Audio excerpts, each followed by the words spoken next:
Hello, welcome back, everyone. Thank you all for tuning into another episode of Loners today. We appreciate y'all, and I gotta say it again because we need you to do it. We need you to like, subscribe, comment here, and then jump over to our vlog channel. All right, we're gonna make that baby grow.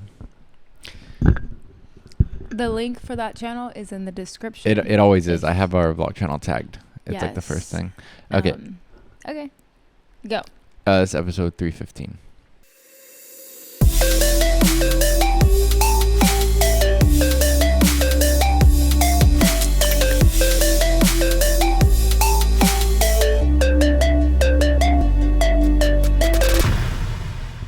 All right, so today we're going to do a video by Baguette Bound.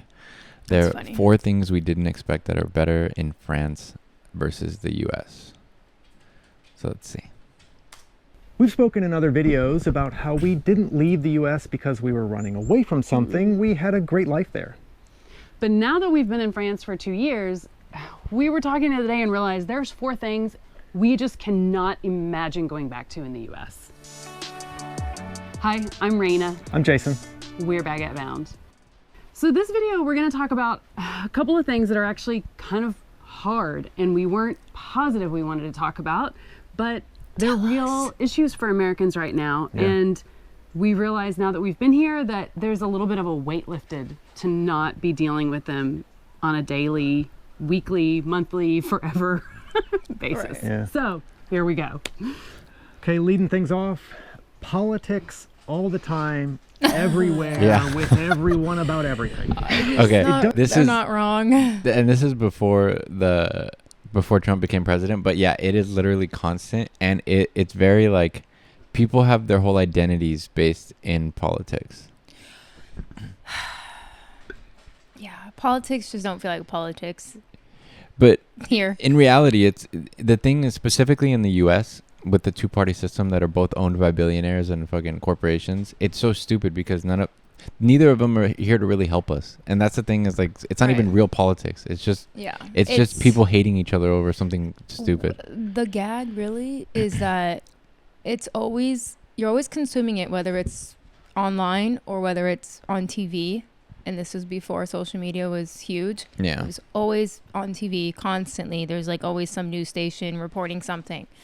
But when you're out and about, it's like taboo to talk about. And it's like, where are we bridging this gap? Because it should not consume the majority of our mental health when we're in private.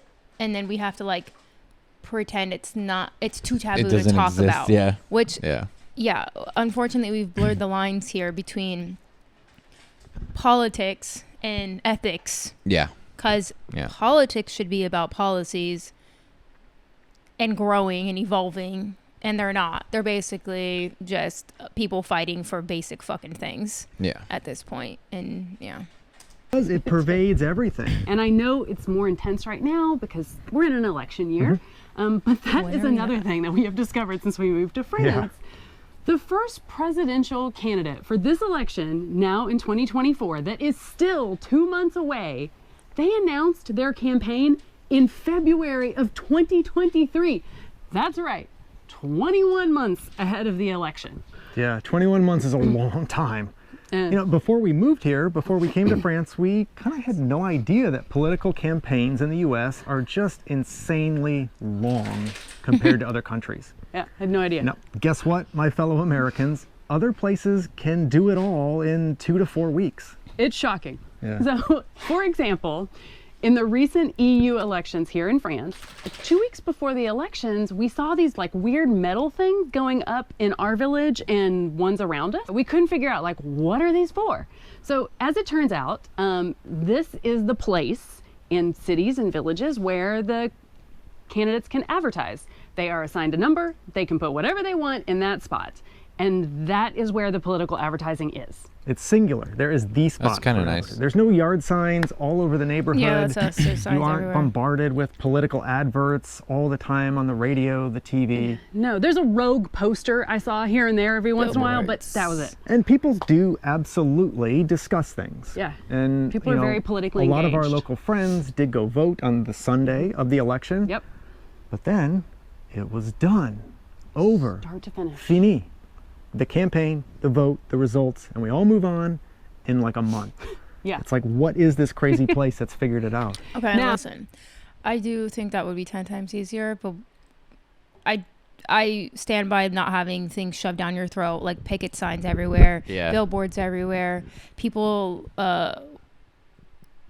commercials, everything. Okay, but with that being said, the only reason I can see a campaign needing to be started a year in advance, maybe a year, not 21 months, okay, is the time to make your rounds, because America is huge. Like the United States is pretty big. Yeah. So it's not as simple as putting a sign in one That's a county good point. Yeah, and that's a being good like, point. come look. Because I hate to say it, people here are not going to go visit that one billboard or that one spot where you put up your poster. That's just not the reality here. They're That's not true. going to go and do that. They're not going to, yeah, it's just not going to happen. I don't know. And politics, I can't speak for France, but here it's way too important to just expect someone to go and Yeah. yeah. Anyway, but I see what they're saying. It just seems more like a matter of fact thing there, and it's just it seems a lot easier. But anyway, Now, we know, and those of you in America who have been following along, France is going through its own version of political turmoil they right are. now on its own. But we're just talking about the election process. Yeah. That part felt way quicker, more focused, and it did not take over our lives. All right, up next, like in the US, fruits and veggies were so expensive sometimes just to buy fresh fruits, like fresh food, and it tasted like water. Yeah. Now, one incredible thing about the U.S. grocery stores is that you can generally get almost anything you need any time of the Yeah. year. This is the beauty of the US. Kind of seems incredible. You're making a strawberry shortcake in December. That is absolutely No no problem. You can always find strawberries. You can probably find the gigantic ones. yeah. But no matter what you get, no matter what time of year, it's probably going to taste like Yes. water and cost you $8 a carton to go home with them. So, I mean, here in France, we've noticed you literally just will not see some things, especially not at the in market, season. but even at the grocery stores Yeah. out of season. But when it's here, you can bet it's going to be amazing, Yeah. and the price is usually pretty good. For example, this summer, It's also because we're stuck in that mindset of where, like, if we want it, we need to have it now. Right. That's why I think farmers markets are so important, because they run with this. Type of thing where it's like if Ideology. it's in season. Yeah. Yeah. They're not going to force produce to be grown in a climate and environment that it's not naturally going to Yeah. grow in. Versus, grocery stores, you can get anything you want any time of the year. Yeah. And it does taste like water. It does. Just tastes like artificial food. we had a group of Americans, fellow Texans, that were here in France on a work assignment, and we served them lunch, including some strawberries we had gotten at the market that day. So when one of the people who were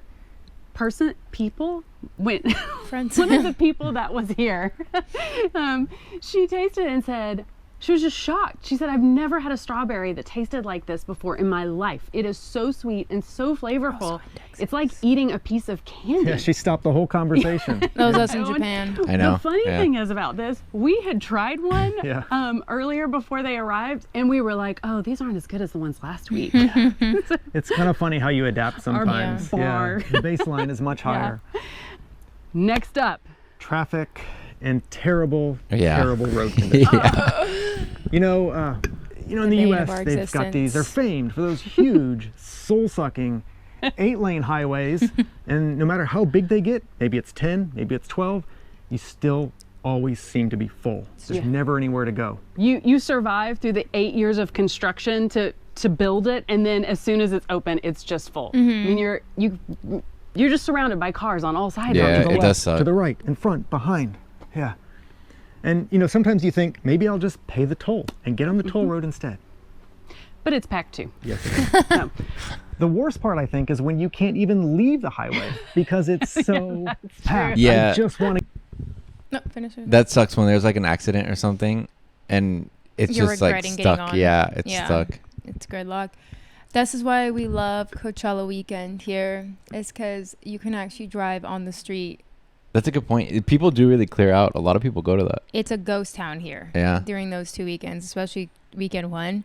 Yeah. And I'm like, wow, it's not so bad living here. It's like, yeah, because everybody's out of town. Get off of this thing, but there's so many cars, I can't go to the left. Like you're in a parking I lot. can't get to the right. Yeah. I know if I Yeah. turn on my blinker, the guy's going to move up. Maybe I've got to try Yeah. to sneak in. How I've seen the craziest amount of road rage recently, and also just like horrible driving and a lot of traffic. Yeah.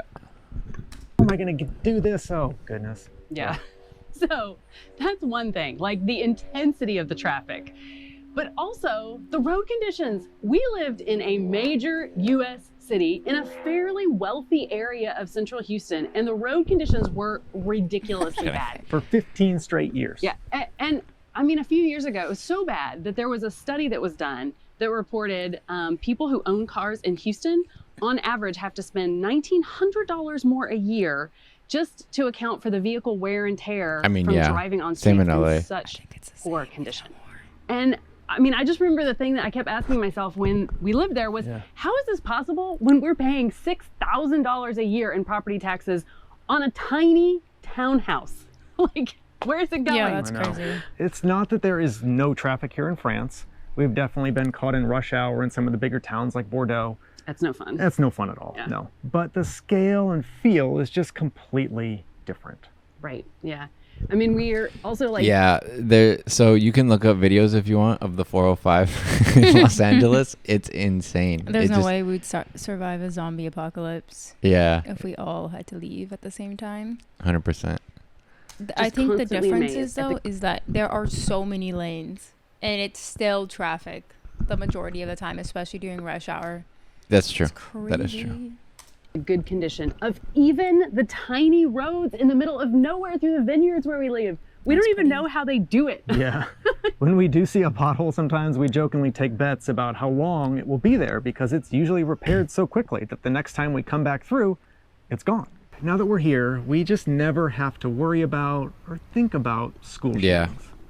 This one made us sad to include, but Yeah, it's important. It was kind of hard to do the prep for this one. And, you know, gun violence is the #1 cause of death for children in the United Yeah. States.